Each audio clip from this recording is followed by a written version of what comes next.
For a lot of people, Elden Ring PvP can be confusing. Daddy, chill.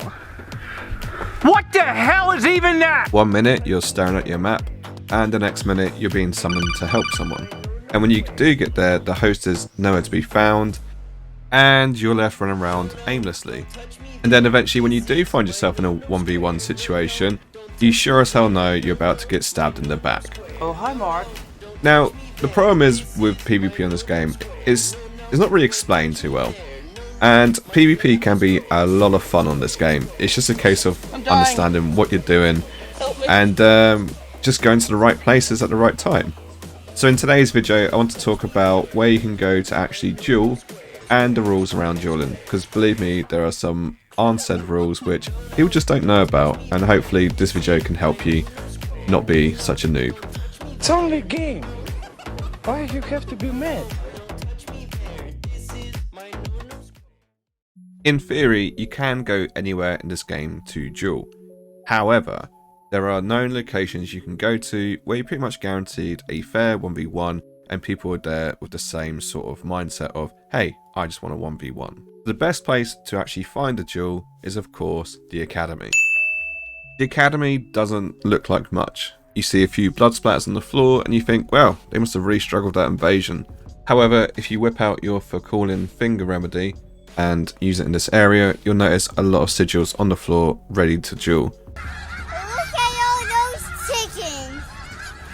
It's up to you if you want to place your sigil down or whether you want to go up to other sigils. I find that if you actually go up to the other sigils, you can kind of get an idea as to what you're going to fight. So if you're just testing a build, it gives you the opportunity to like kind of cherry pick. There's no guarantees because a lot of these people know exactly what they're doing. You have to have a certain level of confidence to put a sigil down as opposed to go up to one. That being said, if you do want to put your sigil down, just go into your multiplayer menu and use the duelist furled finger. Make sure you haven't got a password on either, unless you want to like just 1v1 your mate. The first rule and the most important rule, no healing flasks allowed. The best thing to do is just take them off your bar so you don't actually push it, but this rule actually serves a good purpose.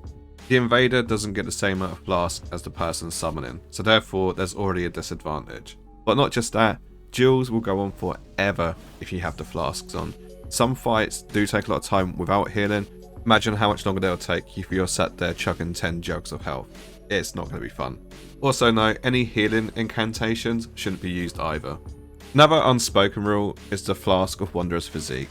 It's not against rules to drink it, but basically see what your opponent does first. If your opponent doesn't take one, you don't take one. If they do take one, then you take one. It's as simple as that. That being said though, this should be done at the start of the duel and not during.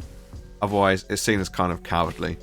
There's no limitations on what you can mix, but just bear in mind that the health one obviously is going to be useless at the start of the duel, but you are perfectly allowed to have the HP regen. Personally though, I usually go for poise and HP regen. As the cool kids say, the meta level for dueling is 125 and 150. Anything above that and you're going some real cheesy territory where you might end up getting one-shotted, and anything below that, you just run the risk of people having like rivers of blood at level 5, and yeah, who wants that sort of duel? In theory, it'll be over in seconds because you've got no vigor anyway. Rule number 3, items are allowed.